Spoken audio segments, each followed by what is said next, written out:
السلام عليكم بنات، شلونكم؟ ان شاء الله بخير. رجعت وياكم بفيديو جديد وسريع طبعا بعد غياب.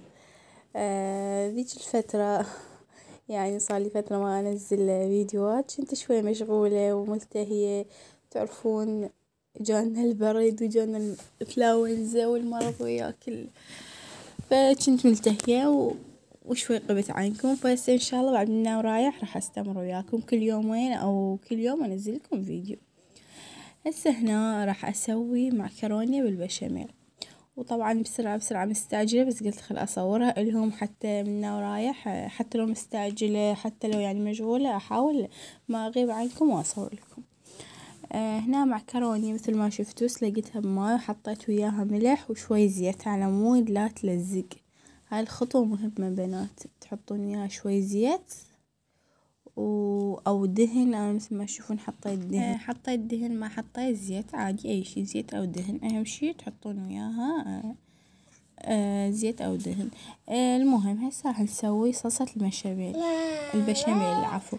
حطيت 3 خواشيق دهن، وراح احط 5 خواشيق طحين، وراح احط ماجي، راح احط باكيتين يعني 4 مكعبات ويا الطحين، اخلطهم هيجي خلطة زينة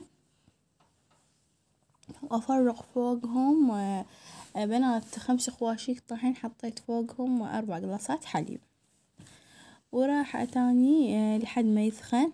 واذا حابين تحطون عليه بهارات دجاج عندكم شوية رشة، انا حطيت عليه فلفل اسود وملح حسب الذوق، يعني حسب ذوقكم.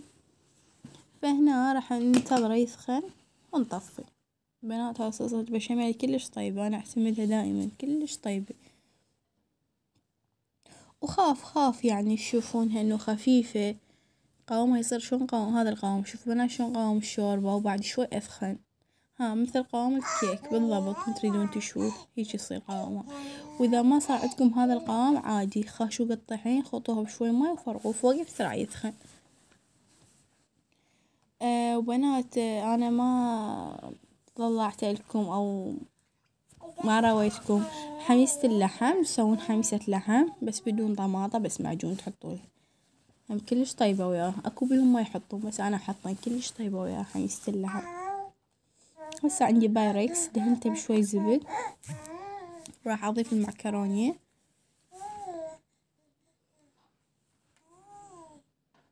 طبعا الكمية اللي سويتها كبيرة، سويت لي 3 بايركسات يعني عائلية، كيسين معكرونية سوالي 3. هسه راح اضيف المعكرونية نرتبها عدل، ونضيف عليها شوي من صلصة البشاميل، شوية نضيف بس على مود المعكرونة يعني لا تبقى بيضة.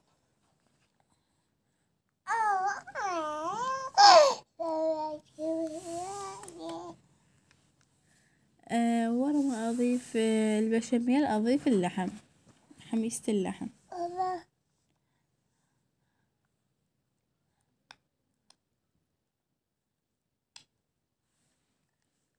هسه راح نضيف اللحم عليه.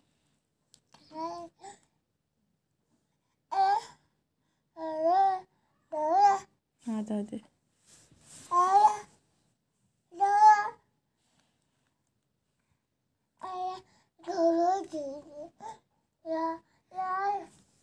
نضيف كمية زينة من الحميسة، ونرجع هم نضيف سكتي جورة خلنا نحكي هاي جورة تحكي وياكم اطلع لي لسان.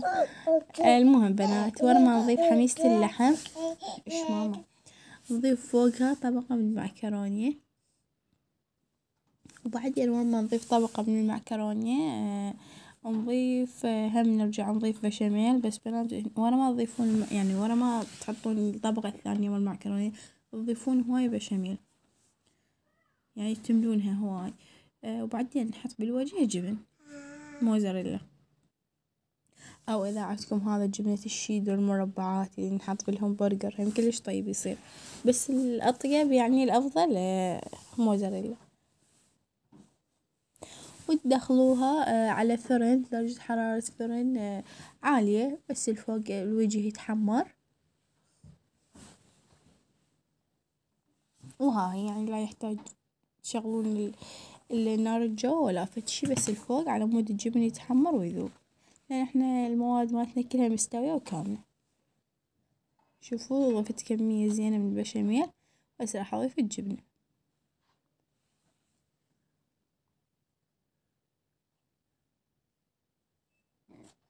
انا كان عندي هنا ضفت جبن شوية قليل يعني، لان عندي هواي اريد اسوي وجبني قليل، وما عندي احد يروح للسوق، فبس كيس واحد حطيت قليل. فانتو كثرولها تصير كلش طيبة بالجبن. وهم الجبن بغيت اشيل على قلبي، كان كلش مجمد وكاب، عبالك ثلج صاير.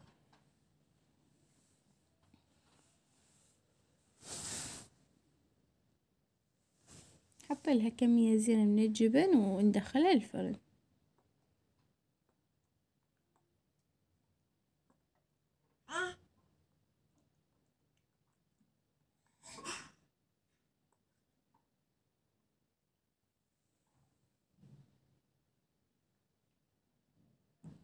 هنا أنا كلش على قلبي ثلج وجاي أكسره بيه مو جبن.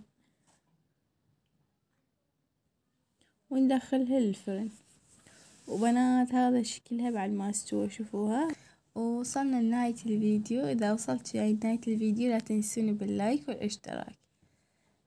مع ألف سلامة، أتمنى يعجبكم الفيديو.